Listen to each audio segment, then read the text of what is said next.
მოგესალმებით, ეს არის პოდკასტი სოციალური დემოკრატიისთვის, რიგით მე-16 ეპიზოდი და რაზე თუ არა განათლების ეგრეთ წოდებულ რეფორმაზე უნდა ვილაპარაკოთ. დღეს ჩვენი სტუმრები არიან მანან რატიანი, განათლების ექსპერტი და გუგა დუდუჩავა, მასწავლებელი, მე თვითონ გახლავართ გოტა ჭანტურია, ასევე განათლების სპეციალისტი და მასწავლებელი, მაგრამ ამჟამად ეხა სამწუხაროდ არ ვასწავლი სკოლაში. ესე იგი, დაგვიანონსეს ეგრეთ წოდებული განათლების რეფორმა, თან საინტერესო არის, რომ ეს კონცეფციის სახით წარადგინეს, მაგრამ პრინციპში ამ კონცეფციაზე უკვე პირდაპირ ამბობენ, რომ გადაწყვეტილებები რაღაცა მიმართულებებით პრინციპში უკვე მიღებული არის და საინტერესო იქნება აი დასაწყისში სანამ რაღაცა კონკრეტულ მიმართულებებზე ვილაპარაკებთ, თქვენი ზოგადად შეფასებები რომ მოვისმინოთ, მანან შენგან დავიწყოთ და მე გუგა რას ფიქრობთ, რატო წამოიწყეს, რისთვის, რა მიმართულებებით, იმიტომ რომ იმდენი შრე აქვს ამას, ხო, რომ აი ფაქტობრივად მართლა რომ გავყვეთ, თუნდაც მხოლოდ უმაღლესზე რომ კონცენტრირდეთ და რაღაც საფეხურებრივად რომ გავყვეთ, რომ აი რამდენ ზიანს შეიძლება შეიცავდეს, ვერ გავჩერდებით და ალბათ აქაც პრიორიტეტებით შეიძლება რომ გამოვყოთ. კი ბატონო, მადლობა შეკითხვისათვის. ცოტა რთული არის ალბათ იმ ერთი რაღაც მოკლედ შეაჯამო ეს ყველაფერი, რაც ამ ეგრეთ წოდებულ კონცეფციაში წერია, იმდენად რამდენადაც ბევრი საკითხი არის მოცული, ბევრ ადამიანს ეხება და შესაბამისად ჩემი ერთი შეფასებით შეიძლება ითქვას, რომ ეს არის მავნებლური, უმრავლეს შემთხვევაში არის უკან გადადგმული ნაბიჯი და ხშირ შემთხვევაში ეს არის ყველაფრის, რაც კი მიღწეული არის და შედარებით პროგრესული გვაქვს განათლების სისტემაში, ამ ყველაფრის უბრალოდ სრულად განადგურება. მათ შორის არის ალბათ ეს ინტერნაციონალიზაცია განათლების, რაც იყო ერთ-ერთი პრიორიტეტი და წლების მანძილზე ამას ემსახურებოდა უამრავი ადამიანი. მეორე ეს არის აკადემიური თავისუფლება და ზოგადად ეს მიმართულებაც იყო მნიშვნელოვანი და უმაღლესებში რაც კი გაკეთებულა ამ მიმართულებით ყველაფერს ეს კონცეფცია თუ კი აღსრულდა, რა თქმა უნდა მოსპობს, იმიტომ რომ ცენტრალიზებული ხდება ყველაფერი და ის მიმართულებები ვთქვათ, რაც ითქვა და პოზიტიურად დასახელდა, რომ თითქოს ეს რეფორმა ხელს შეუწყობს რეგიონების განვითარებას, რა თქმა უნდა ესეც არასწორი არის, იმიტომ არასწორი შეფასება არის საბოლოო ჯამში ის საუნივერსიტეტო ქალაქები, რომლებიც და დღევანდელ დღეს გვაქვს, ისინი მთლიანად უმუშევრობა იქნება იქ ადგილზე და ადგილიდან მიგრაციას ექნება ადგილი. ასე რომ ყველა მიმართულებით ეს იქნება მოსწავლეებთან, მასწავლებლებთან, სტუდენტებთან, პროფესორებთან შემხებლობაში ალბათ უნდა შეფასდეს უარყოფითად და მე მგონია ეს არ არის მხოლოდ ჩემი ინდივიდუალური მანან რატიანის შეფასება, ეს არის რეაქციებსაც უყურებთ ჩვენ ირგვლივ. გუგა, შენ რას იტყვი მით უმეტეს, ანუ იმ კონტექსტში რომ ესეც რომ შემოვიტანოთ, რომ პრინციპში ყველა ვაღიარებთ, რომ განათლების სისტემაში აქამდეც კი არა და ამ დღევანდელი მოცემულობით ისედაც უმძიმესი სიტუაცია იყო და რა ვიცი სამივე ჩვენგანი და ჩვენი მოძრაობაც და კიდევ რა ვიცი იქამდეც სანამ მოძრაობაც იქნებოდა მუდმივად ვაკრიტიკებდით ხო ამ სისტემას, იქნებოდა სასკოლო განათლების სკოლამდელი სასკოლოსი თუ რა ვიცი ქნებავთ პროფესიულის თუ უმაღლესის და ერთ-ერთი ვთქვათ აი ეს არგუმენტი რასაც პროპაგანდა იყენებს ზუსტად ეგ არის ხო რომ ანუ აი ძიმე სიტუაცია თვითონ კობახიძეც პრინციპში ამას ამბობდა ხო რომ ანუ ამას თქმაც არ უნდაო რომ ვთქვათ პრობლემები არსებობს და პრინციპში ამაზე ყველა ვთანხმდებით. ნუ მეორე საკითხი რომ 13 წელია უკვე ვთქვათ ხელისუფლებაში არიან და მთელი რაღაც თაობები გაიზარდა და წამოვიდა და არავინ ამაზე პასუხისმგებლობას არ იღებს და აი ამის გათვალისწინებით თან ესეც ხედველობაში რო გქონდეს რომ ჩვენ არ ვამბობთ რომ ვთქვათ ეხლა ეს სტატუს-კვო მოცემულობა რაღაცა დამაკმაყოფილებელია, ან საერთოდ რაღაცა სტანდარტს შეესაბამება, ხო? კი, სალამი, ხო, კი ბატონო, ზუსტად მაგის ხაზგასმა არის ძალიან მნიშვნელოვანი, რომ ჩვენ და დარწმუნებული ვარ ძალიან ბევრი ადამიანი აკადემიურ სფეროში, მასწავლებლები, სასკოლო საზოგადოებაში, ზოგადად ყველას ეხება, ხო, განათლება ისეთი დარგია, რომელიც საქართველოს ყველა მოქალაქეს ეხება, იმიტომ რომ რაღაც ეტაპზე ყველა ადამიანი განათლების რომელიმე საფეხურის მონაწილეა და შემდგომ უკვე შრომით ბაზარზე როცა გადის, რაღაცა განათლებით და ცოდნით უნარებით აღჭურვილი უნდა იყოს, რაც არის სახელმწიფოს პასუხისმგებლობა ვალდებულება. ხო, არავინ არ ამბობს, ვინც ასე ვთქვათ, ადეკვატურად აფასებს რეალობას, რომ ეს სტატუს კვო და არსებული რეალობა ჩვენ მოგწონს. პირიქით, ჩვენი მოძრაობისაც ზუსტად როგორც ჩვენ თქვი, მთავარი ერთ-ერთი მიმართულება სწორედ განათლების პოლიტიკის მიმართულებით გადასადგმელი ნაბიჯებია. და თუ კი რამე ასე ვთქვათ, რომელიმე დარგი და რომელიმე მიმართულება შეიძლება იყოს ჩვენთვის ეს რაღაც ასე ვთქვათ პრიორიტეტული, თუმცა ზოგადად განათლებას და ამაზე მოგვიანებით ვიტყვი, ხო, აი განათლების პოლიტიკის განყენებულად განხილვა უკვე თავისთავად შეცდომაა და არასწორი მიდგომაა, ხო? ამიტომ სტატუს კვოს შენარჩუნებას არავინ არ ითხოვს, პირიქით, ჩვენ ვართ თუ კი ვინმე ითხოვს ცვლილებებს, მაგრამ ერთი ის რომ მართლა აი რეჟიმი და ხელისუფლება თუ ასე შემდეგ ჯგუფი, პოლიტიკური ჯგუფი, რომელიც უკვე 13 წელია ძალაუფლებაშია, მეტიც ხო, უკვე 13-ზე მეტიც გავიდა.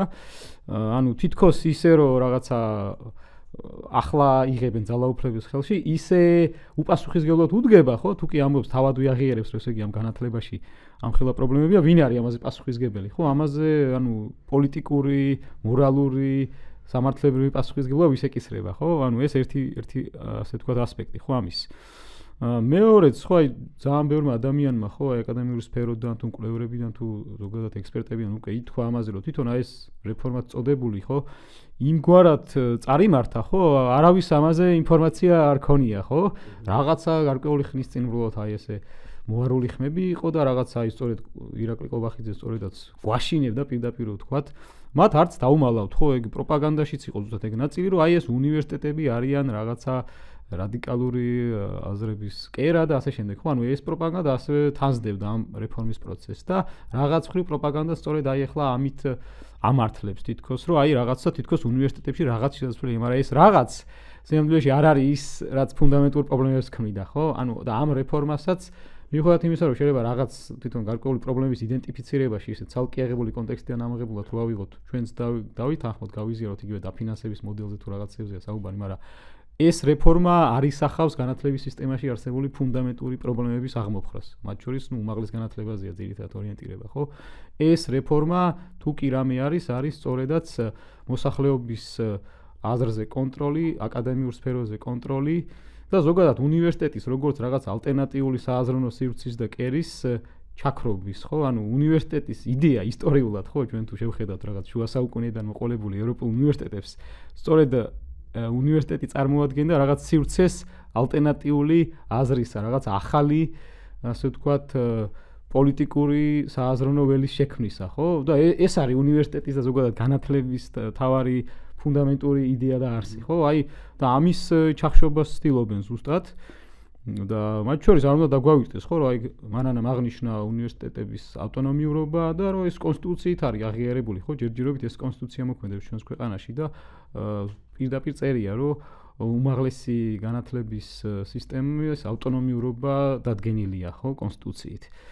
და თვითონ როგორც წარიმართა ეს რეფორმა, ხო, ანუ არავის არაფერი ცოდნია, არავის არაფერი არ უკითხავთ, არავის არ ქონია ინფორმაცია, ანუ ეს უკვე მართლა უკვე ფუნდამენტურად არასწორია, თუნდაც იდეალურად იყოს ყველაფერი აღწერილი და გეგმებით იდეალურად იყოს, ხო? არც საუნივერსიტეტო საზოგადოება, არც პროფესორ-მასწავლებლები, არც სტუდენტები, არც განათლების კვლევრები, ხო? ანუ ვინ იმუშავა სინამდვილეში ესეც არ ვიცით, ხო? ანუ აქ ხო ეს არ არის, ხო? ვინც არის პოლიტიკური თანამდებობის პირები, ხო, სინამდვილეში ხო მათ ხო არ მუშავიათ, ხო? გასაგები ისინი პოლიტიკურ პასუხისმგებლობას იღებენ და აი სწორედ ამბობენ ამ დიდი ასე ვთქვათ ამბიციები და რიხით საუბრობენ, რომ აი ეს არის რეფორმა, რომელიც აი რაღაცა ისეთ სიკეთესე გაგვიტანს, რომ თითქოს აი ქართველი ახალგაზრდობა და მეცნიერება აქ დარჩება, აქ განვითარდება, ხო? ხო, ამიტომ ამ კუთხით უკვე სრულიად არადემოკრატიულად არის ეს რეფორმა წარმართული, თავი რო დავანებოთ, კი არა და რატომ უნდა დავანებოთ, ანუ იმ შინაარსს და მიზნებს, რასაც ეს რეფორმა ისახავს და რაზეც აი მანანამაც თქვა და ერთსაც დავამატებ და მე კიდე გავშლით ამ თემას, რომ აი დემოგრაფიაზე, ხო, რაღაცა აი ესეთი არგუმენტი ითქვა, რომ ნუ აი თუნდაც სამას შორის სასკოლო განათლების საფეხურის რაოდენობის შეცვლა თითქოს გამოიწვევს და რატომ უნდა გჭირდებოდეს ქართველ ახალგაზრდებს საზღვარგარეთ. ეს პროპაგანდისტულად ძალიან პოპულისტურად ძალიან კარგად ჟღერს, ხო, რომ აი ჩვენ შევქნათ ისეთი განათლების დონე, რომ აი სოფლიო სტანდარტი იყოს აქ.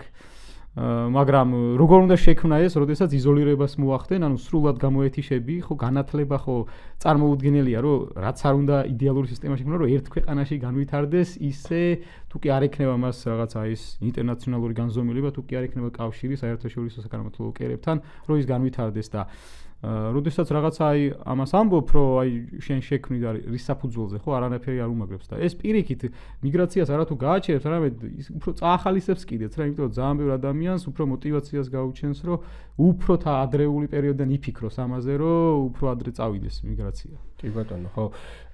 გეთანხმები გუგა, ანუ ერთი საკითხი არის თქვა თვითონ ეს პროცესი და პროცესის არადემოკრატიულობა და სამწუხაროდ თქვა განათლების სფეროში და არა მხოლოდ ხო ცხადია, მაგრამ ნუ წლებია თქვა განათლების სფეროში ამას საზოგადოება მიეჩვია, ხო, მათ შორის თქვა იქნება ეს მაგალითად სასკოლო განათლებაში მნიშვნელოვანი ცვლილებები გაატარეს ისე, რომ არავისთვის არაფერი უკითხავთ. ანუ ფაქტობრივად ეს ეხლა გადმოვიდა კიდევ უფრო მკვეთრად და მცაფრად უმაღლეს განათლებაში და უმაღლეს განათლებაზეც გაილაშქრეს, ხო და იმ კომისიასაც თუ შევხედავთ პრინციპში ძალიან საინტერესო არის, რომ სულ ძალოვანი სტრუქტურებით არის დაკომპლექტებული და თავად მინისტრიც ძალოვანი სტრუქტურებიდან მოდის გივი მიქანაძე და ესეც საინტერესო მომენტი არის რა. მაგრამ მეორე არის რომ თქვათ მიზანი რა არის, ხო და მიზანი აბსოლუტურად ერთი არის თქვათ ეს კონტროლი და წმენდა. ნუ კიდე იქ რაღაცა დეტალებს რო არ ჩავყვეთ და აი კიდე რა ვიცი, მაგრამ რა ასპექტებს გამოყოფდი შენ და მე ძალიან აი ერთ-ერთი პროპაგანდისტი ამბობდა რომ აბა სად არის ალტერნატიული ხედვა და აბა მაშინ რა უნდა გავაკეთოთ, რაღაც ხო უნდა გავაკეთოთ და კაი იქნება რომ აი ჩვენ ვისაუბროთ აი ამ პრობლემების პარალელურად აი ამ ალტერნატიულ ხედვაზე რა, რომ აი მაშინ რა უნდა შეიცვალოს, როგორ უნდა შეიცვალოს და ვინ უნდა შეცვალოს. ხომ თუ კი ლაპარაკობ პროცედურულად როგორ განხორციელდა ეს ყველაფერი, უბრალოდ იმას დავამატებ, რომ წარმოუდგენელი არის რეფორმა, რომელიც ამდენ ადამიანს ეხება. ფორმალურ განათლებაში ყავს 600,000 მოსწავლე, 60,000 მასწავლებელი, უნივერსიტეტებში ყავს რაღაცა 150,000-ზე მეტი სტუდენტი, პროფესორ-მასწავლებლები, ხომ? მათი ჩართულობის გარეშე ამ პროცესზე დახურულ კარს მიღმა შემუშავებული კონცეპტუალური დოკუმენტი, რა თქმა უნდა, ვერ იმუშავებს, მით უმეტეს ჩვენ ვხედავთ, რომ და თვითონაც თქვეს, რომ არანაირი კვლევა წინასწარი არ გაკეთებულა. აქ გუგამ თქვა, რომ იდენტიფიცირებული წინ პრობლემები შეიძლება ნაწილში ჩვენ დავეთანხმოთ, მართლაც, ნუ ნაწილი არის ისეთი, რომელზეც შეგიძლია თქვა, რომ ნამდვილად არასაკმარისი ფინანსებია, ინფრასტრუქტურული და ასე შემდეგ პრობლემები აქვს განათლებას, თუმცა მათი გადაჭრის გზები აბსოლუტურად არ არის პროგრესზე ორიენტირებული და პირიქით აი ეს რაც ითქვა, რომ პოლიტიკური კონტროლი ეს იქნება, ეს ცალსახად ჩანს, ის ეჭვები, რაც ასევე ჩვენ მქონდა, რომ ამ ყველაფერს ბიუჯეტის ერთგვარად დაზოგვის მცდელობა არის, იმიტომ რომ აქ ლაპარაკია 12 წლიდან 11 წელზე ზოგადი განათლების ჩამოსვლა საფეხურის, ასევე საუნივერსიტეტო დონეზე 3 წლიან პროგრამებზე გადასვლა და მაგისტრატურის საფეხურზე 2-დან 1 წლიან პროგრამაზე გადასვლა. ეს თავისთავად ნიშნავს, რომ ჩვენ თუ განათლების ხარისხით უკმაყოფილო ვიყავით, 3 წლის მოკლება ფორმალურ განათლებაზე ვერანაირად ვერ გააუმჯობესებს ხარისხს, მით უმეტეს თვისობრივს არანაირ ცვლილებას არ თავაზობ. ერთადერთი რაც იმ დოკუმენტში იკითხება, ეს არის, რომ ცენტრალიზებულად ისინი შეიმუშავებენ სახელმწიფოებს, ხომ? და ასევე ჩვენ ერთმანეთისაგან თითქოს და გავმიჯნეთ, რომ ერთი ქალაქი, ერთი ფაკულტეტის პრინციპი, რაც არის, პრობლემას წარმოადგენს იმ მხრივ, რომ ერთ უნივერსიტეტს დარჩება რაღაც ერთი, მეორეს დარჩება რაღაც მეორე, რაც ფაქტობრივად გამორიცხავს აი ამ სწავლების ინტერდისციპლინარულობას, რაც არის მნიშვნელოვანი თანამედროვე განათლების სისტემაში და შესაბამისად აი ეს გაცალკევებულად აღებული ეს ფაკულტეტები განვითარებას ნამდვილად მოწყდებიან და მთლიანობაში ახლა რამდენიმე ფაკულტეტის ამარა დარჩენილი სასწავლებელია უკვე და არა უნივერსიტეტი, ხომ? მეორე რაც ასევე უნდა ითქვას, რომ აი ეს ინფრასტრუქტურულად თითქოს და რომ წარმოვიდგინოთ ეს დეკონცენტრაცია, რაც აქ თითქოს დაწერია, რომ განვითარდება, გადაიტანება, რუსთავი არის დასახელებული, ქუთაისი არის დასახელებული, სინამდვილეში სერიოზულ პრობლემას წარმოადგენს იმდენად, რამდენადაც საქალაქო სივრცე მთლიანად იცვლება, ხომ? და უკვე დამალული არ არის და ითქვა მხოლოდ რამდენიმე შენობა დასახელდა, რომელსაც დეველოპერი არ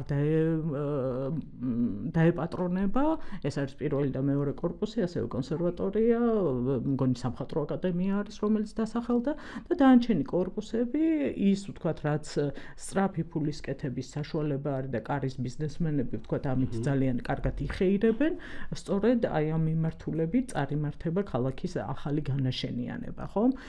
და თუნდაც ეს არის პრობლემა, იმიტომ რომ აქ ლაპარაკი არის ისტორიულ კონტექსტზე, ისტორიულ მნიშვნელობაზე, საქალაქო განსახლებაზე.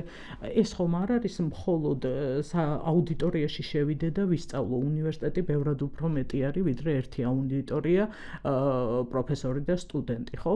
ამდენად აი მთლიანად ამ ყველაფრის შეცვლა მე მგონია რომ ასევე პრობლემას წარმოადგენს თვითონ ქალაქ დაგეგმარებისთვისაც და თვითონ ზოგადად ქვეყნის განვითარებისთვისაც და ერთი კიდევ ნაწილი რაც მინდა აუცილებლად ვილაპარაკოთ და წამოვწიოთ წერია რომ ცალსახად გეგმიური ეკონომიკის პრინციპების აღებით სახელმწიფო თავად დაადგენს თუ ვინ სად უნდა რამდენმა უნდა ისწავლოს, ხომ? გარდა იმისა, რას ასწავლიან, როგორ ასწავლიან და რამდენად ეს ცენტრალიზებული პროგრამები იქნება და თვითონ ახალგაზრდა არჩევანის თავისუფლება ეზღუდება ყველანაირად, ხო? იმიტომ მას აღარ ექნება სპექტრი მთელი საიდან აირჩევს, რა დაწესებულებაში ისწავლის, ვისთან ისწავლის და ვისთან უფრო ახლოს არის, ვთქვათ, რომელ უნივერსიტეტთან, ხომ?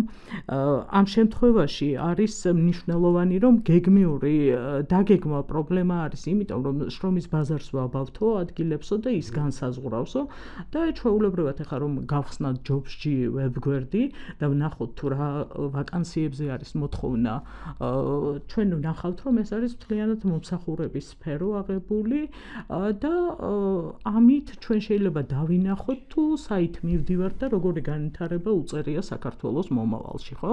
ჩვენ თუ ახალგაზრდებს ვამზადებთ მხოლოდ იმით, რასაც გვარნახობს შრომის ბაზარი, ეს ნიშნავს, რომ ქვეყანას 21 საუკუნეში საითაც უნდა მიდიოდეს, იქით ვერ წავა. აქედან გამომდინარე, ხომ, ესეც პრობლემა არის და შესაბამისად მგონია, რომ ამ მიმართულებასაც არასაკმარისი ყურადღება ექცევა. ხო, მაგრამ აი მანდ მაქვს მე რაღაცა ესეთი მე კი არა, ანუ აღრევა რა, რაღაცნაირი, რომ ესე იგი ერთი მხრივ თქვათ საუბრობენ თქვათ თუნდაც აი რაღაცა საჯარო ინტერესზე ხო თვითონ მათ შორის თქვათ რაღაც აგერ კი გეგმიურ ეკონომიკაზე მეორე მხრივ თქვათ პირდაპირ და ღიად ლაპარაკობენ თქვათ შენობების გასხვისებაზე და კერძო ინტერესზე და თქვათ ამ ბიზნეს ინტერესებზე ხო ამიტომ აი ეს არანაირი თქვათ აი რაღაცა თუნდაც იდეოლოგიური სიმყარე ამ ეგრეთ წოდებულ კონცეფციას არ აქვს ხო ანუ აი ყველაფერი ერთად არის შეყრილი და პრინციპში ესეც არის თქვათ აი როცა განათლების პოლიტიკაზე ან ხედვაზე ვლაპარაკობთ ჩემი აზრით აი ეს არის ზუსტად მათი თქვათ ხედვა ხო და დარწმუნებული ვარ რომ თქვათ აი როგორც მუშაობდნენ თქვათ აი ეს მუშაობის პრინციპიც აი წარმომიდგენია ვინ როგორ რას აკეთებდა მაგრამ უნივერსიტეტის იდეაზეც ხო აი რასაც საუბრობდი აბსოლუტურად გეთანხმები რომ ანუ შეიძლება არ ვიცი საშუალო სტატისტიკური ადამიანისთვის რაღაცა რთულად გასაგები იყოს, მაგრამ მე მგონი არც ისე ხო რომ ანუ აი სწავლების და თვითონ მეცნიერების ხო გამიჯნა ერთმანეთისგან ხო ანუ ეს არის საერთოდ უნივერსიტეტის იდეის მოსპობა ხო ანუ აქეთ შენ ყავდეს რაღაცა მეცნიერები და ცოდნის წარმოებას უწყობდე და იქით თქვა ასწავლიდე ეგეთი რამე უნივერსიტეტში ეგ არ არის უნივერსიტეტი და სამწუხაროდ აი ჩვენთან რაც ბოლო პერიოდში ეგრეთ წოდებულ აი სოკო უნივერსიტეტებს რო ეძახიან რომ აი ესე კერძო უნივერსიტეტები რო ესე ვითარდებიან ზუსტად ამას ემსახურება რომ იქ მეცნიერების და ცოდნის წარმოების კომპონენტი კვლევის კომპონენტი პრინციპში ნაკლებად იყო იმიტომ რომ ეს ასე არ ხდება ხო სასწავლო უნივერსიტეტები იყო ძირითადად აქედან გამომდინარე ხო ეს ფუნქცია დაკარგული ქონდა აი სხვა შორის შარშან გამოვეცით და მე გუგაშენ გარდა შარშან გამოვეცით მაია ჩანგსელიანის წიგნი ვის ეკუთვნის რა დაემართა საბჭოთა უნივერსიტეტს და იქ ზუსტად ძალიან კარგად ყვება თვითონ უნივერსიტეტის მოწყობის პრინციპზე, რექტორთა ფეოდალიზმზე, რაც თქვათ დღესაც არის გამიჯნვაზე თქვათ აი ამ სწავლების და მეცნიერების, ხო? ამიტომ კი ეს პრობლემები არის ნამდვილად და მათი თქვათ მიდგომა რა არის, ესეც მე მგონია რომ გასაგებია, მაგრამ აი ჩვენ თვითონ სასკოლო მიმართულებითაც ხო არის გუგა ორ სიტყვას და მე გადავიდეთ ალტერნატიულ ხედვაზეც. რაზეც აი თქვენ ორივე მისაუბრეთ ზუსტად ამ იდეოლოგიურ ბუნდოვანებაზე და აბსურდულობაზე პირდაპირ ვთქვა, ხო, იმიტომ რომ წეღარო ვახსენე, რომ განათლების პოლიტიკა განყენებულად, განსაკუთრებით ეკონომიკური პოლიტიკისგან, ხო, შეუძლებელია რომ განიხილო თუ კი რაღაცა ფუნდამენტურს აშენებ, ხო? და აქ როგორი რაღაცაა, ხო, ეს გეგმა, ხო, შეიძლება აქ ფორმალურად ნახსენებია, ხო, ამ სიტყვაში, იმიტომ რომ რაღაცა შეიძლება თითქოს უფრო სიახლის ელემენტი რო შემოეტანათ, მაგრამ ამის თანმიმდევრობა მართლაც არ ჩანს, იმიტომ რომ თუ კი ისევ იმას ამბობ, რომ ისევ რაღაც შრომის ბაზარზე ხარ მიბმული და ამით თან რაღაცა ბიზნეს ელიტას ალბათ აძლევ გუნდრუქს, უკმევ გუნდრუქს, რაღაც გაუგებარია, ხო, და ეხლა რო შევხედოთ, ხო, თვითონ ჩვენ განათლების პოლიტიკას ალბათ 90-იანი წლებიდან მოყოლებული და უფრო ეკონომიკური პოლიტიკის კონტექსტში რო დავინახოთ, ხო, ეკონომიკური პოლიტიკა, ხო, ჩვენ ქვეყანას როგორც ასეთი არ გააჩნია ალბათ, ხო, ბენდუკიძიდან მოყოლებული განსაკუთრებით, ერთ-ერთი ეკონომიკური პოლიტიკა, რაც აქვს ჩვენს ქვეყანას, ეს არის ეკონომიკური პოლიტიკა არ გვაქვს. და ამის ფონზე, ხო, როცა შენ ეს 10 წლეულები ამ პოლიტიკას მისდევ და შემდეგ რაღაცა აანონსებ განათლების რეფორმას, რომელიც ისევ არის მხოლოდ მომსახურების სფეროში კადრების მომზადებაზე სინამდვილეში ორიენტირებული, სადაც ამცირებ, ხო, სწავლების ხანგრძლივობას, ხო, ჯერ კალენდარული წლის რაოდენობით, ხო, ამან შეუძლებელია, ხო, რაღაც მეცნიერების განვითარება მოგცეს, ხო, სახელმწიფომ, რა თქმა უნდა, აიღოს პასუხისმგებლობა ეკონომიკური პოლიტიკის წარმართვაზე, როცა თავად გახდეს რაღაც სტიმულების და იმპულსის მიმცემი, რომ მან შეუწყოს ხელი, ისეთი დარგების განვითარებას და ისეთ პროფესიებზე მოთხოვნას, ხო, ეს იქნება ინჟინერია, რაღაც, არ ვიცი, IT სფერო, რომელიც მოიცავს ტექნოლოგიურ პროგრესს, რომელიც რაღაცა ფუნდამენტურ ცვლილებას მოიცავს ცხოვრების ხარისხში და რომელიც რაღაცა გამოიწვევს ქვეყნის წარმოებლურობის განვითარებას, ხო? და რა თქმა უნდა, სწორედ ამის შესაბამისად უნდა დაიგეგმოს მერე უკვე განათლების პოლიტიკა და ამაში, რა თქმა უნდა, ეს საკმაოდ რთულია და რთული მისია და ძალიან დიდი პასუხისმგებლობაა, მაგრამ ამ მიდგომასთან ჩვენ როგორც ასეთი წინააღმდეგობა არ აგვაქვს, მაგრამ ჩვენ ამას აქ ვერ ვხედავთ. ამის ნიშნებს არ ვხედავთ, რომ ეს გეგმის ხსენება ფორმალური, ასე ვთქვათ, ნაწილია უფრო, იმიტომ რომ პირიქით ესენი თუ რასაც გვიპირებენ და ეს ჩანს ყველა ნიშანში, ხო, ისევ არის, რომ ჩვენი ქვეყნის მოსახლეობა მოამზადონ მხოლოდ დასაკნინებლად არ ვამბობ ცხადია, მაგრამ როდესაც შრომის ბაზრის უდიდეს ნაწილს ამზადებ შენ მხოლოდ მომსახურების სფეროსთვის, შენ არაფერს არ შექმნი, დოვლად შენ ვერ შექმნი, შენ ვერ განავითარებ, ხო, აქ შემდეგ ვერც ცხოვრების დონეს ვერ გაზდი, ვერც წარმოებლურობას ვერ გაზდი და მე ბუნებრივია არ იქნება გასაკვირი, თუ კი სადმე რაღაცა არის ინდივიდუალურ დონეზე, რასაც თქვა ჩვენ ამ დრომდე რასაც ვხედავდით, ხო, ცალკეული, ასე ვთქვათ, გამონათებები, რაღაცა მეცნიერული პროგრესის წესთვის, ეს ხდება ისევ რაღაცა არა ადგილობრივი ბაზის წყალობით, არამედ რაღაც საერთაშორისო ინტეგრირების, ხო, რაც ასევე დაიკარგება ახლა უკვე ამ ფონზე, ხო? და ერთი იმ ნაწილზეც ხო თქვენ სწორად აღნიშნეთ ზუსტად რომ ეს არ არის უმნიშვნელო რაღაცა რომ ამ შენობების გაყიდვას და ისე ანონსებენ თითქოს ეს რაღაცა პოზიტიური რაღაცა იყოს ხო ჩვენ ახლა ისედაც არ გვაკლია განსაკუთრებით თბილისში და ბათუმში და თბილისში ვხედავთ ყველაზე ესე ვთქვათ ველურად ამ ფორმას აგრესიული რაღაცა არ ვიცი რა ტერმინით უნდა ავღწეროთ ხო ეს სადაც სრულად ხდება საჯარო ინტერესის, საჯარო სივრცის იგნორირება და ასე შემდეგ, ხო? და ამ შემთხვევაში სწორედ უნდა ეს უნივერსიტეტების ხარჯზე გააკეთონ, ხო? და თქვა პარალელი წინა დღეებში ვნახეთ ჩვენ კინო რუსთაველის შენობა, რომელიც ისტორიული და კულტურული მემკვიდრეობის ძეგლია და თბილისისთვის ძალიან ეს არ არის უბრალოდ შენობა, ხო? რაღაც თავის დატვირთვა ქონდა, ხედავთ რაღაცა ერთ-ერთი უცხოური ინვესტორის რაღაცა გაყიდვების ოფისად იქცა დაახლოებით, ხო? და იგივეს უპირებენ ესე იგი ამ უნივერსიტეტების სივრცეებსაც, ხო? აქ სად ჩანს განათლების პრიორიტიზაცია, ხო? და იმაზეც მინდოდა და მე სკოლის ნაწილსაც შევეხები, მათ შორის ამ 12 კლასის გაუქმებას და ზოგადად რამდენად აღმოფხრის მე ეს სკოლის პრობლემებს, ხო? ორი გაცხადებული მიზანია ძირითადად რაც სოციალური განზომილება რაც შეიძლება კონდეს ამ რეფორმას, კიდე სხვა, მაგრამ რაც ასე ვთქვათ, პოზიტიურად იქნა წარმოჩენილი ერთი რომ ამაზე უკვე ვთქვით და რომ ეს შეაჩერებს თითქოს მიგრაციულ ნაკადებს და მეორეა რომ რეგიონების და პატარა ქალაქების განვითარებას გამოიწვევს და სიამოვნებაში ეს პირიქით მოხდება უკვე ამაზეც ისაუბრა, მაგრამ ესე ხელოვნურად ხო? უნივერსიტეტის სადღაც გადატანა თუ ერთი ფაკულტეტის გადატანა ვერ გამოიწვევს, ხო? რეგიონების განვითარებას, ხო? იქ სწორედაც ეკონომიკური ბაზა უნდა შექმნას. ის რომ თბილისში ცხოვრობს თითქმის მოსახლეობის ნახევარი, ხო? ეს რაღაც გარკვეულმა სოციალურ-ეკონომიკურმა განვითარების თავისებურებამ განაპირობა. რაც ცხადია არ არის მისაღები და არ არის ნორმალური, ხო? მაგრამ შენ უნივერსიტეტის გადატანით ამას ვერ აღმოფხრი. პირობითად რომ ავიღოთ ერთი სტუდენტის მაგალითი, ხო? რაღაცა სტუდენტი რომელიც რეგიონიდან აქ ჩამოდის და თქვა თბილისში უწევს სასწავლებლად გადმოსვლა, ხო? ანუ აი პირობითად ზუგდიდში ცხოვრობს და თბილისში ჩააბარა რომელი უნივერსიტეტში და სწავლობს. ახლა აი ეს ფაკულტეტი თბილისში არ იქნება და იქნება რუსთავში, ხო? ანუ რუსთავში წასვლა რატო იქნება მისთვის უფრო მარტივი? პირიქით. ანუ თბილისში დასაქმების სივრცე მაინც არის, რაც ასევე პრობლემაა, რომ სტუდენტებს სწავლის პერიოდში უწევთ ძირითადად დაბანაზღაურება, ძიმე შრომაში ჩართვა. მოდი ჯერ აი ამ პრობლემებზე ხوارჯობდა რომ ეზრუნათ, ხო? ჯერ საერთო საცხოვრებლის საკითხი ხوار უნდა გადაეჭრათ, ხო? სახელმწიფო უნივერსიტეტებში მაინც, ხო? ანუ ამ ფონზე, ანუ რეგიონები ესე ხელოვნურად ვერ განვითარდება. აი ჩვენ ვხედავთ ახლა ქუთაისის ტექნოლოგიურ უნივერსიტეტის ხარჯზე, ხო? შეიძლება ჯერ ძალიან ბევრი წელი არ გასულა, რაც ეს უნივერსიტეტი გაიხსნა, მაგრამ რაღაცა არ ჩანს იმის ნიშნები, რომ ქუთაისი რაღაცა შეიცვალა. უფრო პირიქით, არის ერთ-ერთი არა, ყველაზე დაცლილი ქალაქია, ხო? ანუ და რო შევხედოთ პროცენტულობას, ანუ ქუთაისი დაიცალა 90-იან წლებში ყველაზე მეტად. ამიტომ ეს არის უბრალოდ ანუ არანაირი ანუ თანმიმდევრობა ამაში არ არის, ანუ ჯერ ახლა თუ კი ევროპულ ქვეყნებში ხო იქ არის რაღაც გარკვეული ტრადიციები სხვადასხვა უნივერსიტეტებში, იმას თავისი კონტექსტი და სოციალურ-ისტორიული განვითარების კანონზომიერება განაპირობებს, ხო? ესე ხელოვნურად ჩვენ რაღაც ფაკულტეტები გადმოიტანო, ჯერ ერთი რომ ეს კონსტიტუციის საწინააღმდეგოა და უბრალოდ არასწორია, ხო? არ მოგიტანს იმ შედეგებს, რაც არის გაცხადებული.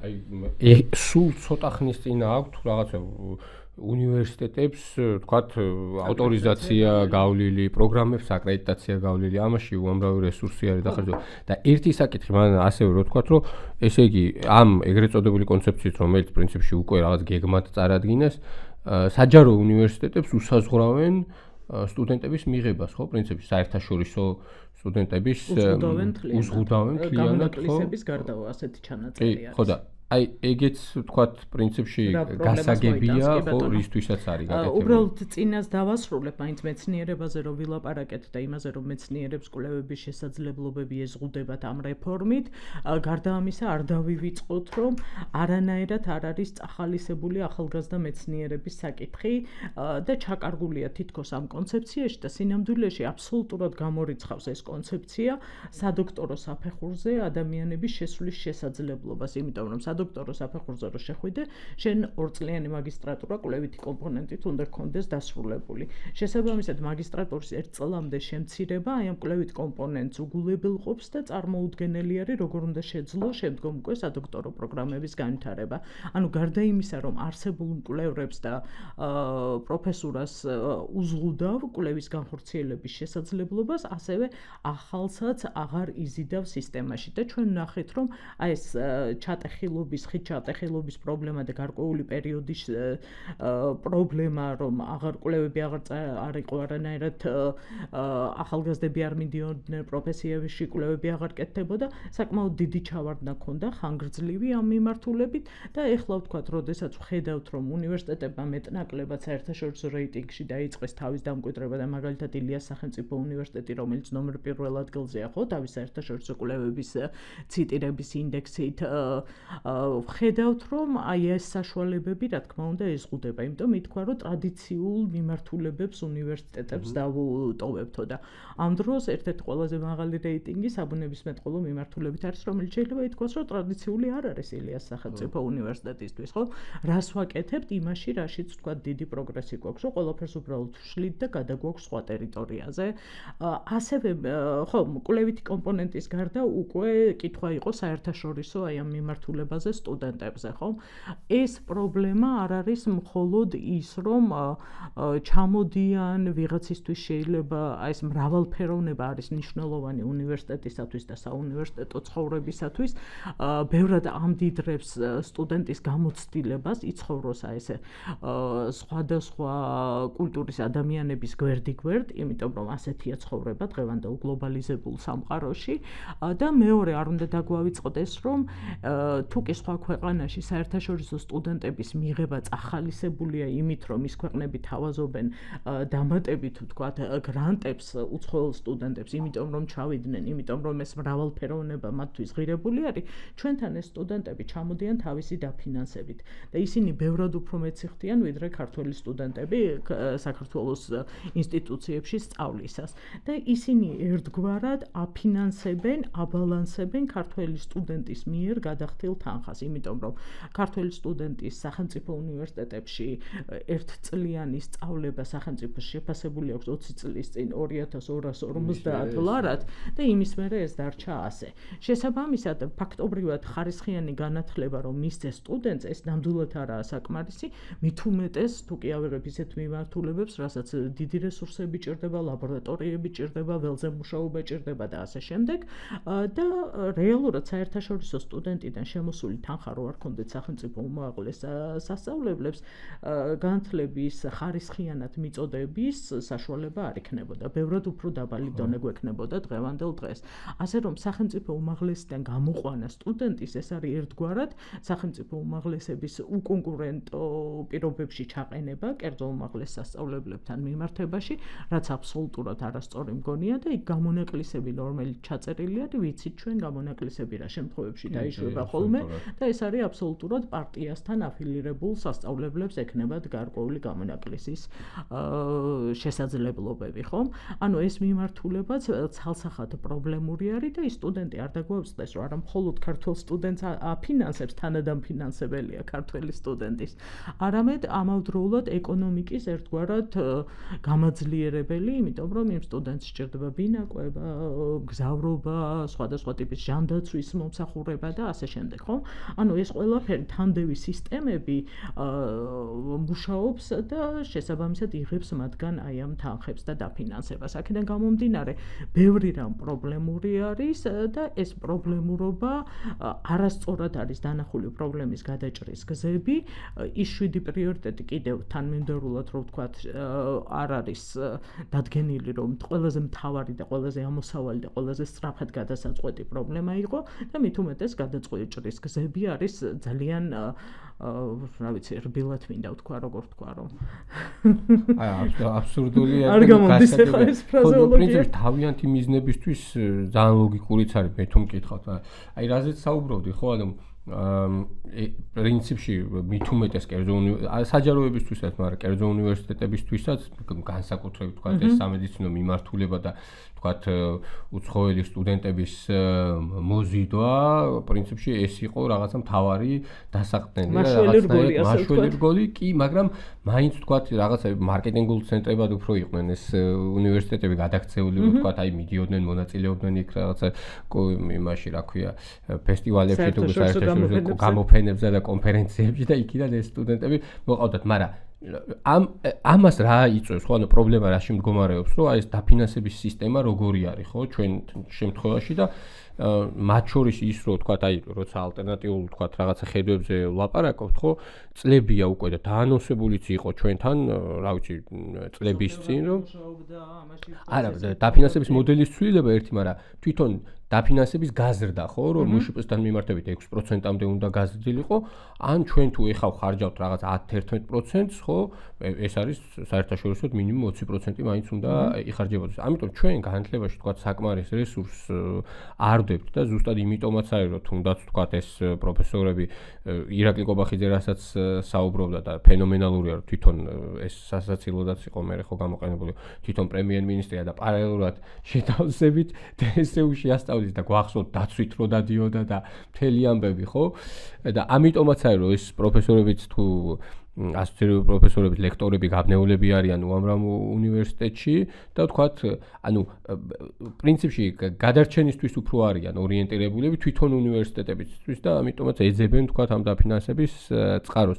გუგა, აი ორი სიტყვით რო გითხრა, ესე იგი სკოლის, ეხ მით უმეტეს რადგან მოქმედი მასწავლებელი ხარ, სკოლაში ეხა რა ვითარება არის, ვთქვათ, რა ხო გავლენა შეიძლება ამას კონდეს მასწავლებლებზეც, მოსწავლეებზეც და მე აი ცირედ რო რაც გვაქვს დარჩენილი, ჩვენი რაღაცა ხედვები თუ კონკრეტული ქმედებები ალტერნატიულ ხედვასთან დაკავშირებით რა შეიძლება რომ გაკეთდეს.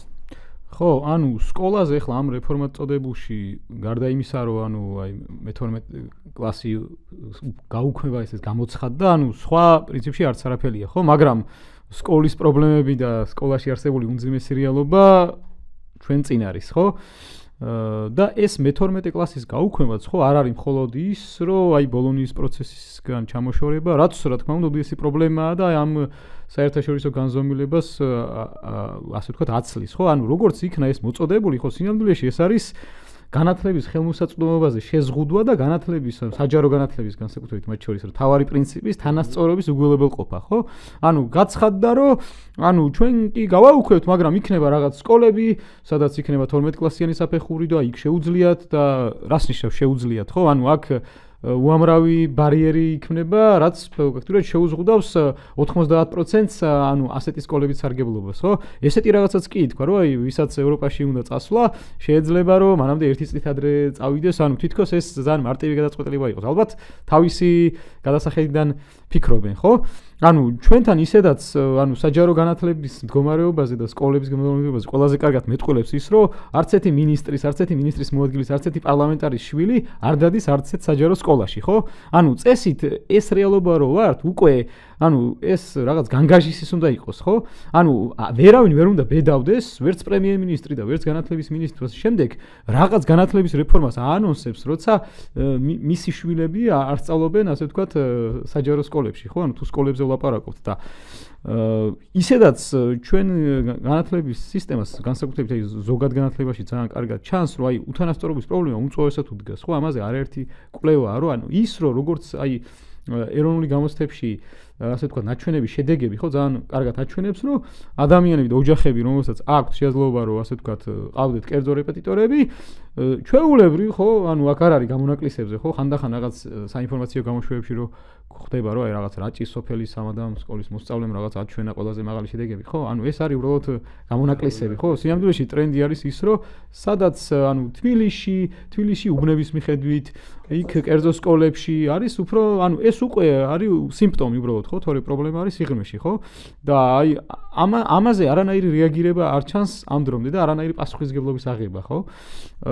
და ანუ ის რომ აი მოსწავლეებს ხო არა აქვთ რაღაც აი ეს წვდომა ხო ანუ შემდეგ ხო აისახება აი მათ მომავალ განვითარებაზეც ხო და თუნდაც ის რომ ანუ აი 12 კლასის საფეხურზე გადასვლის შემდგომ ხო ანუ რაღაცნაირად შეიძლება გაჩნდა რომ ძალიან ბევრი ადამიანისთვის საერთაშორისო უნივერსიტეტებში გასვლითი პროგრამებიც ასვლით იქ მათ შორის ევროპული დაფინანსებით განათლების მიღების ხო ამან გარკვეულწილად ის ასე ვთქვათ დისბალანსი რაც დღემდე არსებობს, მაგრამ რაღაც დონეზე ეს ცალკეულ ინდივიდუალურ შემთხვევებში მაინც აღმოფხვრიდა ხოლმე, ხო ამას, ხო?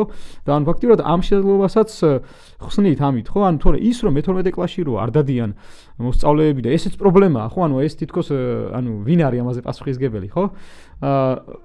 ანუ სკოლაში არის უმძიმესი პრობლემები რა მართლა, რომ აი სკოლას ფაქტიურად თავისი ძირითადი მისია, როგორც სოციალური და საგანმანათლებლო მისია, დაკარგული აქვს, ვერ ასრულებს ისევ აი კერძო მომზადების და რეპეტიტორების საკითხს შევეხოთ, ხო? ანუ ამაზეც არაერთი კვლევაა, ხო? ჩვენ ვიცით, რომ ანუ რა მასშტაბის რესურსი იხარჯება, ფულადი რესურსი, ეგრეთ წოდებული აი ჯიბიდან ხარჯში, ხო? ანუ ერთი მხრივ ხო არის რაღაც საჯარო დაფინანსება, ხო? მაგრამ ამის პრობლემა არის კიდევ ანუ უზარმაზარი ოჯახებიდან, ანუ პირადი შემოსავლიდან დახარჯული განათლებაში თანხა, ანუ ეს რაზე მეტყველებს, რომ ესე იგი სისტემა ვერ მუშაობს, ხო? სისტემა უფუნქციოა, ხო?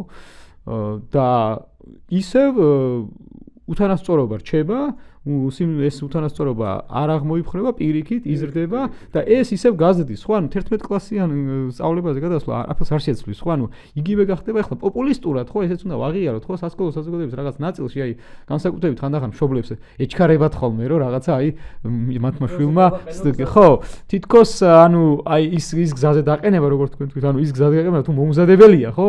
გზაზე დაყენება კი არ იქნება, გზიდან გადავარდნა იქნება, ხო?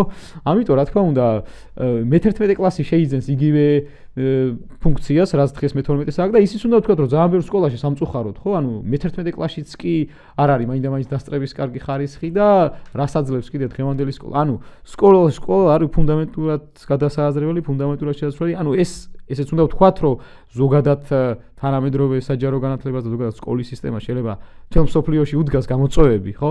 ეს არ არის, მაგრამ ჩვენთან რა პრობლემებიც არის 90-იანი წლებიდან მოყოლებული, ხო? ანუ ეს ამაზე მიუხედავად უამრავი რეფორმისა, ხო? აი ამას წინათ ერთ-ერთ გამოსვლაში ამბობდი, რომ აი რეფორმა არის ყველაზე ხშირი სიტყვა, რომელსაც განათლებასთან, ხო, ამ რეფორმის მიუხედავად, ხო? ანუ ჩვენ ფუნდამენტური განვითარება არ გქონია, ხო? და აი ამის ნაცვლად ხო პირიქით ამცირებენ, ხო? რაღაც ან თითქოს ნაკლები წელი მოხსნის ამ პრობლემებს, ხო? ანუ მე თავშად ჩავალთ 10 კლასამდე, ხო, დაუშვათ და ესე იქნება. მასწავლებლებსაც ახდება ამ დროს, იმიტომ რომ მასწავლებლებსაც უმცირდებათ, ხო, რეალურად, ხო, თუმცა ეს დაფინანსებასთან არის მიბმული. არ არის, რომ არაფერს ანიშნავს, ხო? ანუ იქ შეიძლება ვთქვათ, რომ ანუ ამ ბოლო რეფორმამ, ხო, აი უკვე მასწავლებლების სახელმწიფო რეფორმას გულისხმობ, ისევაც წარმოშვა რაღაც გარკვეული პრობლემები და რაღაც არაჯანსაღი სივრცე შექმნა განსაკუთრებით დიდ სკოლებში და თბილისის სკოლებში და ეგ შეიძლება არ იყოს ყველაზე ასე ვთქვათ რაღაც არსებით, რომ იმიტომ რომ თუკი ჩვენ ვამბობთ რომ რაღაცა კეთილშობილურს ვაკეთებთ, მასწავლებლები ალბათ ისედაც ახლა მიჩვეული არიან, ხო? ანუ 90-იანი წლები მოყოლებული, ხო? თუკი არ ვაკეთებთ, რაში რას ვაკეთებთ და ანუ რატო უნდა გავაკეთოთ ეს, ხო? ახლა სასკოლო საზოგადოებაში ხო ანუ არის რაღაც მაგაზეც მოკლედ ვიტყვი რაღაც ისეთი განწყობები რა თქმა უნდა ანუ არის პროპაგანდა იმიტომ რომ აქაც მუშაობს ხო აი ამ მესიჯების გამო როგორც ეწოდება ხო ანუ უმეტესობა ვინც უფიქრდება და ვინც მით უმეტეს აი შედეგებზე ფიქრობს გძელვადიანად რა თქმა უნდა ნეგატიურად არის განწყობილი ხო ამიტომ ჩვენი მიზანი სწორედ ეგ უნდა იყოს რომ რაღაცა ერთი მხრივ ჯერ შევხედოთ ხო ეს რეფორმა ხო არ არის რაღაცა განცალკევებული ზუსტად იმ პოლიტიკური და იმ რეპრესიული აპარატის გამკაცრების კონტექსტში უნდა განვიხილოთ ხო ეს არ არის რაღაცა ცალკე აღებული რომ აი რეფორმა დაგვიანოს ეს ხო ანუ ამ კონტექსტში უნდა შევხედოთ და მიზნები აქედან უნდა დავინახოთ ხო და მერე უკვე ვიბრძოლოთ მის შინაარსზე და ავკარგიანობაზე და თუ აი ამას დავინახავთ ხო ანუ მიზანი არის ზუსტად ანუ მიზანი ძალიან ნათელი გამოჩნდება რომ ეს არ მოიტანს არანაირად პროგრესს არანაირად განვითარებას პირიქით როგორც სასკოლო ისე უმაღლეს განათლებას რა თქმა უნდა დააზარალებს პირიქით მოქალაქეებს უფრო მეტად წაახალისებს მიგრაციისკენ რაც ისედაც სამწუხაროდ ხო ანუ ამას შეუქცევადად ხედავთ აი მაგალითად მე რო ვეკითხები ხოლმე ხო აი ჩემს უფროს კლასელებს ჩემს მოსწავლეებს ძალიან ბევრი ანუ ძალიან ისე თავდაჯერები და დარწმუნებით ეგ განცდა აქვს რომ თუ არა სამუდამოდ, მაგრამ თავის ცხოვრების მნიშვნელოვან პერიოდს გაატარებს სხვა ქვეყანაში, ხო? ანუ რატო? იმიტომ რომ ეს მოსწავლეები ხედავენ ყველაზე კარგად თავად ხედავენ, ხო, რომ თავის მომავალს და რა პერსპექტივა და რა განვითარება ექნებათ, ხო? ანუ ამ ქვეყანაში და ხო, გასაგები არის. და პრინციპში ხო, ანუ თავის მხრივ პრინციპში რაღაცა გაცვლით პროგრამებში მონაწილეობაში ან წასვლით რაღაცა დროები წასვლა, წამოსვლა, ანუ ეს მოძრაობაში ამაში არ არის ცხადია ტრაგედია და გეთანხმები რომ თუმეტეს ეს გამოცდილება გარკვეული რაც კარგია. მაგრამ ეს კონცეფცია ნამდვილად გაზრდის. მაგრამ უნდა კონდეთ დასაბრუნებელი და ქვეყანა უნდა შექმნას ისეთი პირობები რომ მათ ეხლა მე მგონი წასვლებიც არ ექნებათ იდეაში ამ იმით რა ქვია ცვლილებებით, მაგრამ ერთ-ერთი აი რაც თქვი ხო პროპაგანდისტი და ბევრნი ამბობდნენ რომ აი მაშინ რა უნდა გაკეთდეს ხო მაშინ რა ცვლილებები არის საჭირო და მოდი აი ამაზეც ვისაუბროთ ერთი რაც ცალსახა არის ჩემი აზრით და რაზეც ვილაპარაკეთ პრინციპში ეს არის რომ მნიშვნელოვანია თუ შენ ამბობ რომ აი ერთი მხრივ ლაპარაკობენ რომ განათლება თანაც ზავით წლებია ხო ლაპარაკობენ რომ განათლება პრიორიტეტულია და მეორე მხრივ ჩვენ რიცხვებს შევხედოთ ამ რიცხვებში არ გამოიხატება ეს პრიორიტეტულობა ანუ დაფინანსების ცვლილება ნამდვილად არის მაგრამ აი უმაღლეს განათლებაში თქვათ კიდევ რა ტიპის ცვლილებები არის აი ჩვენ რო ვისაუბროთ უკვე ჩვენს შეხედულებებზე თუ ჩვენს ხედვაზე რომ ალტერნატივა ვაჩვენოთ ხომ ისეთი ნიშნულოვანი არის ალბათ რომ ვიცოდეთ რომ კი ალტერნატივა უნდა ჩანდეს და საზოგადოება უნდა ხედავდეს რომ თუ ეს არ განხორციელდება რა შეიძლება იყოს ის რაც ვთქვათ განათლების სისტემას წაადგება პირველი ის რომ არაფრის გაკეთება ამ შემთხვევაში უკეთესია ვიდრე იმის გაკეთება რაც დაანონსებული არის მეორე არ დამეზარა და ამოვიღე ხელახლა დოკუმენტი რომელსაც ქვია ერთიანი სტრატეგია ის დოკუმენტი განათლების და მეცნიერების და იქ რაც წავიკითხე ბევრად უფრო პროგრესული არის ვიდრე ამ კონცეფციაში წერია. ანუ ფაქტობრივად თუნდაც ის რომ რეფორმა არ დაერქმიათ და უბრალოდ განხორციელების გზები გაემკაცრებინათ, მონიტორინგი გაემკაცრებინათ, იმ შესრულებაზე ეზრუნათ, როგორც იმ სტრატეგიაში ეწერა, ბევრად უფრო წაადგებოდა ქვეყნის განათლების სისტემას და მთლიანად ქვეყანას, ვიდრე ის რომ დაანონსონ რეფორმად ის რაც სისტემის დამანგრეველი არის ყველა მიმართულებით, ხომ? ეს ერთი ნაწილი. მეორე ახლა გუგა გამახსენა უთანასწორობა და ალბათ ჩვენს განათლების სისტემაზე, რაც მოდის პირველი თავში, ეს არის სწორედ უთანასწორობა. შესაბამისად, აქ არ წერია ის მიზნობრიობები, მიზნობრივი პროგრამები, რომელიც ამ უთანასწორობის აღმოფხვრას დაეხმარება. შესაბამისად, თქვათ, ის ხედვა, რაც თუნდაც ჩვენ მოძრაობას აქვს, რომ სწორედ ამ უთანასწორობებზე უნდა იმუშაო, უნდა მისცეს საშუალება, რომ იმ ფენებს, რომელსაც არ აქვს, თქვათ, იგივე სახლში სახელმძღვანელო წიგნი, წასაკითხი ბავშვისათვის და ყველანაირი პირობები, რომ მათი ინტერესის და მიხედვით განვითარდნენ ბავშვები, ხო? ნიჭის მიდრეკილებების და ინტერესის მიხედვით, შეუწყო მისცეს საშუალება, რომ მრავალმხრივად განვითარდნენ. არ არის არაფერი ნახსენები, ვთქვათ, უთანასწორობაზე სოფელსა და ქალაქს შორის, არ არის უთანასწორობაზე ლაპარაკი კერძო და საჯარო სასწავლებლებს შორის, არ არის უთანასწორობაზე ეთნიკურად უმცირესობით და ეთნიკურად უმრავლესობით დასახლებულ რეგიონებს შორის. ანუ ძალიან ბევრი მდგენელი აქვს ამ უთანასწორობას და შესაბამისად თითოეულ მათგანს სჭირდება თავისი მიზნობრიობა და მიზნობრივი პროგრამა. რაც შეეხება უმაღლესებს, უმაღლეს განათლება ხდება პრივილეგირებულის მხოლოდ ეს შესაძლებლობა. იმდენად, რამდენადაც აქ ცალსახად ჩანს, რომ რეგიონიდან ჩამოსვლა იმ ორ ცენტრში, რომელიც დასახელებულია კონცეფციის მიხედვით, არის აბსოლუტურად გართულდება. ის რაც გუგამი ლაპარაკა, რომ პარალელურად მუშაობენ და სწავლობენ ერთდროულად ჩვენი სტუდენტები, ესეც შეიზღუდება, იმიტომ რომ სამუშაო ადგილები ამ სხვა ქალაქებში ნაკლები არის სტუდენტებისათვის და შესაბამისად აი ამის დაბალანსება დამსაქმებლებთან მოლაპარაკება, რომ ნაკლებია, რომ რა თქმა უნდა ვერ მოხდება. ასევე ის, რომ ვთქვათ, უთანასწორობას გააღრმავებს ისიც, რომ მე ფაკულტეტის მიხედვით უნდა ავირჩიო, სიტყვაზე ზუგდიდი ახსენიან, იგივე თელავი რო ავიღოთ, ხო? მე იქ შემეძლო ადგილზე დარჩენა და უნივერსიტეტში სწავლა იმ სასურველი სპეციალობით, რომელიც მე მინდოდა. დღეს ვთქვით, რომ რეგიონული უნივერსიტეტები მხოლოდ და მხოლოდ აგრარული და პედაგოგიური მიმართულებით განვითარდება. შესაბამისად, სხვა ახალგაზრდებს ეუბნები, ან შენი ინტერესის საწინააღმდეგოდ აირჩიე იმას, რასაც გთავაზობ, ან ადექი და წადი რეგიონიდან. ანუ რეგიონის განვითარებას კი არა, ახალგაზრდების რეგიონიდან გადინებას აბსოლუტურად უბიძგებს ეს ახალი რეფორმა, ხო? გარდა ორი ქალაქისა, ისევ ვიძახი რუსთავისა და ქუთაისისა, რომელიც ამ შემთხვევაში შეიძლება ბევრად უფრო გაახალგაზრდავდეს იმით, რომ ვთქვათ, მეტი ეს შემოვა. თუმცა ქუთაისის უნივერსიტეტს ისედაც არ აკლდა, მოდით პირდაპირ ვთქვათ, სტუდენტები, იმიტომ მაგალითად ჩვენი მიმართულებით, პედაგოგიკის მიმართულებით, თუ ილიას სახელმწიფო უნივერსიტეტში 40 სტუდენტი გვყავდა ერთ კურსზე, იქ 125 იყო, ასე რომ რაოდენობრივად წერტლის უნივერსიტეტზე არის ხო საუბარი.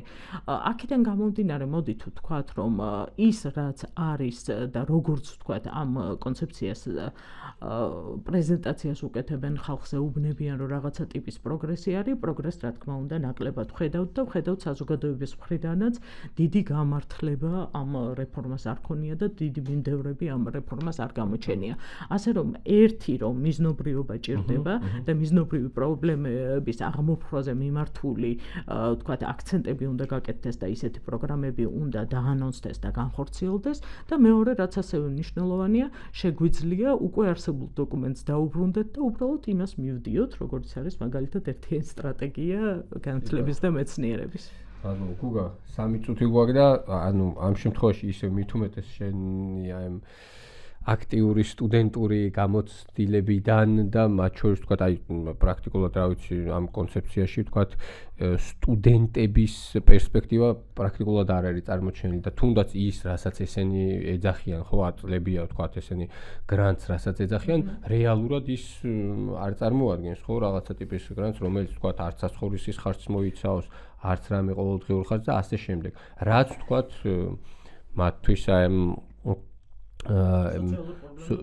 სოციალური პრობლემების გადაჭრიდა და რაც თუნდაც თქვათ ევროპაში თქვათ ნებისმიერ ტიპის მხარდაჭერა და დაფინანსება ზუსტად ამას მოიცავს და არა მხოლოდ რაღაცა სწავლის გადასახადს. აი სტუდენტის პერსპექტივაც რო შემოიტანო კი ბატონო, მე შევეცდები რაღაც აი ზოგადი პრინციპების დონეზე ვთქვა და მე ალბათ შენც გექნება დასამატებელი რომ ხო, კი ბატონო.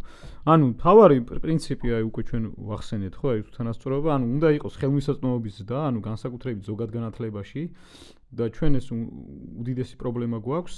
ხოლო აი უმაღლეს განათლებაში ხო, ანუ ანუ თუ ლაპარაკობთ რაღაც თანამედროვე სახელმწიფოზე და თანამედროვე საზოგადოებაზე, ხო? ანუ კვლევაზე, ცოდნის დაგროვებაზე, ფუნდამენტური მეცნიერების განვითარებაზე, ანუ დაფინანსების მოდელი ორიენტირებული არ უნდა იყოს რაღაც აი კონკრეტულ დარგში, რაღაც აი რაოდენობის მიხედვით როგორც არის განაწილებული, რომ ამან განსაზღვროს შემდეგ რომელი დარგი რა დაფინანსებას იღებს, ხო? არამედ რა ჭირდება სახელმწიფოს მომავალში განსავითარებლად, ხო? ანუ დღეს უკვე უნდა ფიქრობდეს სახელმწიფო უნდა გეგმავდეს 10-15 წლის მერე რა ასე ვთქვათ მიმართულებების განვითარება დაჭირდება, ხო? ანუ განათლების პოლიტიკა რა თქმა უნდა იყოს თანხმედრაში და შესაბამისობაში ეკონომიკასთან და ანუ ასე ვთქვათ მეცნიერების და კვლევითი საქმიანობის განვითარება უნდა იქცეს ფუნდამენტურად, ამოსავალ წერტილად და ამაზე უნდა იყოს სწორედ ორიენტირებული, ანუ ნებისმიერი ასე ვთქვათ რეფორმა თუ ნებისმიერი კონკრეტული ასე ვთქვათ და გარდა ამისა, ანუ ჩვენ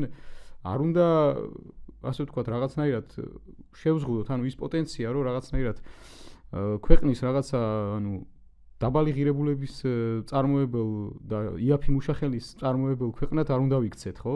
ანუ რისი ასე ვთქვათ ტენდენციასაც ვხედავთ რა სამწუხაროდ, ხო? და ეს განათლების პოლიტიკა ხო და ეკონომიკური პოლიტიკასთან შესაბამისობაში სწორედ რაღაცნაირად აი ამ ტრენდის და ტენდენციის შეცვლაზე უნდა იყოს ორიენტირებული რა. კი ბატონო და ერთ-ერთი საკითხი ხო რაც აი ყველაზე ისე ნიშანდობლივი არის რომ განათლების სექტორში ყველაზე დაბალი ანაზღაურება არის რაც პრინციპში უმეტესწილად სკოლამდელ განათლებაზე მოდის, მაგრამ არც თქვათ უმაღლესი განათლება არის ამ შემთხვევაში გამონაკლისი და ესეც პრინციპში აი პრიორიტეტებს აჩვენებს და ცხადია რომ თქვათ შრომითი პირობების გაუმჯობესების გარეშე რაც დაფინანსებასაც უდრის და ისევ თვითონ მათ შორის უმაღლესი განათლების და უნივერსიტეტების სოციალურობის წინ წამოწევის გარეშე ძალიან რთული იქნება რაიმე ტიპის პროგრესი რომ გქონდეს ხო მე იმედი მაქვს რომ თვითონ ამ საკითხზე თქვათ საზოგადოება შეძლებს კონსოლიდაციას იმიტომ რეალურად თქვათ აქამდე სამწუხაროდ პრინციპში სტუდენტებიც ან საუნივერსიტეტო საზოგადოებაც ხო ეხლა აღარ ვსაუბრობ მასწავლებლებზე რომლებთანაც ეს უკვე დიდი ხანია ეს რეპრესიები დაწყებული არის შეძლებს კონსოლიდაციას იმიტომ რომ მხოლოდ თქვათ რაღაცა ესეთი გაერთიანებით და ისევ საუნივერსიტეტო საზოგადოების აქტიური წინააღმდეგობით შეიძლება რომ თქვათ ეს სიტუაცია შევცვალოთ თორე ერთში აი ნამდვილად შემილია დაუკრა რეჟიმს რომ გულწრფელები არიან და ისინი გულწრფელად ამბობენ რომ შენობებს გაყიდიან ხო და მთელ ამ კადრებს ასე ვთქვათ გაწმენდნენ და ასე შემდეგ ხო ამიტომ ჩვენ ნამდვილად მოლოდინი კარგის არ უნდა გქონდეს ამ შემთხვევაში შესაბამისად ვფიქრობ რომ რაღაცნაირად აი ორგანიზების და მობილიზების დრო არის და იმედი მაქვს რომ ამას მოვახერხებთ. დიდი მადლობა. იმედი მაქვს რომ მეწილად დავფარეთ ეს თემები, თუმცა იმდენ შრეს მოიცავს რომ რთულია რომ ყველაფერზე ვისაუბროთ და შევხვდებით უკვე შემდეგ პოდკასტში, სადაც ასევე მნიშვნელოვან საინტერესო თემებზე ვისაუბრებთ.